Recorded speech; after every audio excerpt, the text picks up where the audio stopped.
আন্তর্জাতিক অঙ্গনে বাংলাদেশ গত এক যুগে সবচেয়ে বেশি পরিচিতি পেয়েছে দেশের খুদে হাফেজদের বিশ্বজয়ের কল্যাণে। ইতিহাস সৃষ্টিকারী সব জয়ের মহাকাব্য রচনার মধ্য দিয়ে বিশ্ব দরবারে উঁচু করেছেন লাল সবুজের পতাকা। তাদের এমন সাফল্যে বারবার আন্তর্জাতিক গণমাধ্যমে শিরোনাম হয়েছে বাংলাদেশ। প্রিয় দর্শক, আসুন জেনে নেই আন্তর্জাতিক হিফজুল কোরআন প্রতিযোগিতায় বিজয়ী সেই সব হাফেজদের অবিস্মরণীয় সাফল্যের গল্প। আজ থাকছে প্রথম পর্ব।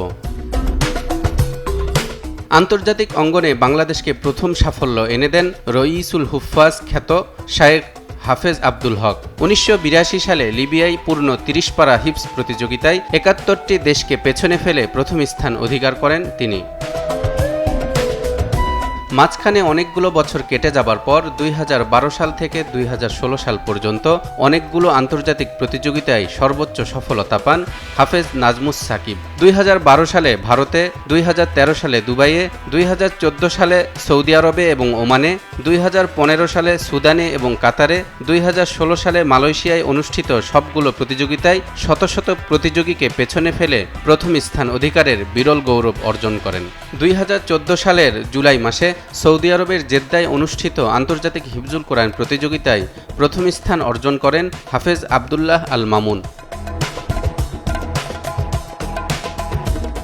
২০১৫ সালে হাফেজ মুহাম্মদ হেলাল উদ্দিন পবিত্র মসজিদুল হারামে অনুষ্ঠিত আন্তর্জাতিক হিফজুল কোরআন প্রতিযোগিতায় অংশ নিয়ে তৃতীয় স্থান অর্জন করেন।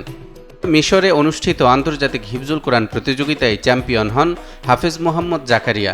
একই বছর দুবাইয়ের আন্তর্জাতিক কোরআন প্রতিযোগিতায় তৃতীয় ও সুর ক্যাটাগরিতে প্রথম স্থান লাভ করেন তিনি। ২০১৬ সালে কুয়েতের আওকাফ মন্ত্রণালয়ের উদ্যোগে ৫৫টি দেশের অংশগ্রহণে কুয়েত অ্যাওয়ার্ড নামে আন্তর্জাতিক কেরাত ও হিফজ প্রতিযোগিতায় চতুর্থ স্থান অর্জন করেন হাফেজ মোহাম্মদ জাকারিয়া। একই বছর দুবাইয়ে অনুষ্ঠিত আন্তর্জাতিক কোরআন প্রতিযোগিতায় দ্বিতীয় স্থান অধিকার করেন হাফেজ আবদুল্লাহ আল মামুন।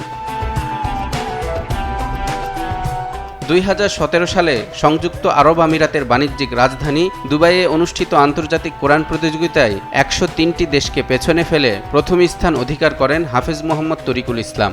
একই বছর কাতার ভিত্তিক টেলিভিশন চ্যানেল জিম টিভির কেরাত ও হিফজ রিয়ালিটি শোতে অংশ নিয়ে দ্বিতীয় স্থান অর্জন করেন কিশোর হাফেজ ইয়াকুব হুসাইন তাজ। এর আগে তিনি সৌদি আরবে অনুষ্ঠিত আন্তর্জাতিক কোরআন প্রতিযোগিতায় অংশ নিয়ে পঞ্চম স্থান লাভ করেন। একই বছর সৌদি আরবের আন্তর্জাতিক হিফজুল কোরআন প্রতিযোগিতায় প্রথম স্থান অর্জন করেন হাফেজ আবদুল্লাহ আল মামুন। এর আগে তিনি মিশরের রাজধানী কায়রোয় অনুষ্ঠিত হিফজুল কোরআন প্রতিযোগিতায় বাংলাদেশের প্রতিনিধিত্ব করে প্রথম স্থান অর্জন করেন। বাহরাইনে আন্তর্জাতিক হিফজুল কোরআন প্রতিযোগিতায় তৃতীয় স্থান অর্জন করেন বাংলাদেশের হাফেজ সাইফুর রহমান তকি। একই বছর কুয়েতে অনুষ্ঠিত আন্তর্জাতিক কোরআন প্রতিযোগিতায় দ্বিতীয় হন তিনি।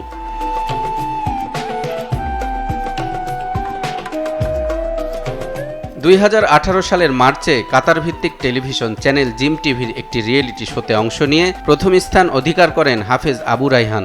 অনূর্ধ্ব ১৫ বছর বয়সীদের নিয়ে আয়োজিত সপ্তাহব্যাপী কোরআন প্রতিযোগিতায় প্রথম স্থান অর্জনের পাশাপাশি কেরাত প্রতিযোগিতাতেও তিনি চতুর্থ স্থান অধিকার করেন।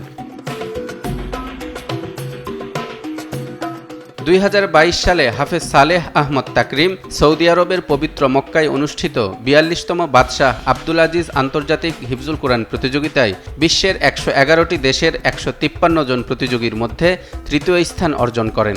একই বছর তেহরানে অনুষ্ঠিত ৩৮তম আন্তর্জাতিক হিফজুল কোরআন প্রতিযোগিতায় প্রথম স্থান অর্জন করে বিশ্বের বুকে বাংলাদেশের লাল সবুজের পতাকাকে উঁচু করেন হাফেজ সালেহ আহমদ তাকরিম।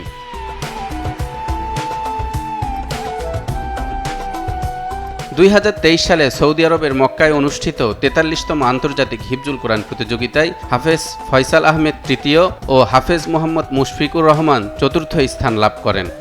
যুক্তরাষ্ট্রের আন্তর্জাতিক কোরআন প্রতিযোগিতায় পূর্ণ কোরআন শরীফ হিফজ ক্যাটাগরিতে তৃতীয় হন নরসিংদীর হাফেজ মুহান্নাদ বিন মুহাম্মদ। একের পর এক বিশ্ব জয় করে বাংলাদেশি হাফেজরা দেখিয়ে দিয়েছে তৃতীয় বিশ্বের এই উন্নয়নশীল দেশ শুধু শিল্পেই নয়, কোরআন চর্চায়ও এগিয়েছে অনেকটা পথ। বিদেশের মাটিতে কৃতিত্ব অর্জন করা সেই সব খুদে হাফেজদের আরও সফলতার গল্প থাকছে পরবর্তী পর্বে। সে পর্যন্ত আমাদের সঙ্গেই থাকুন। তালহা ইবনে রেজা, নিউজ 24।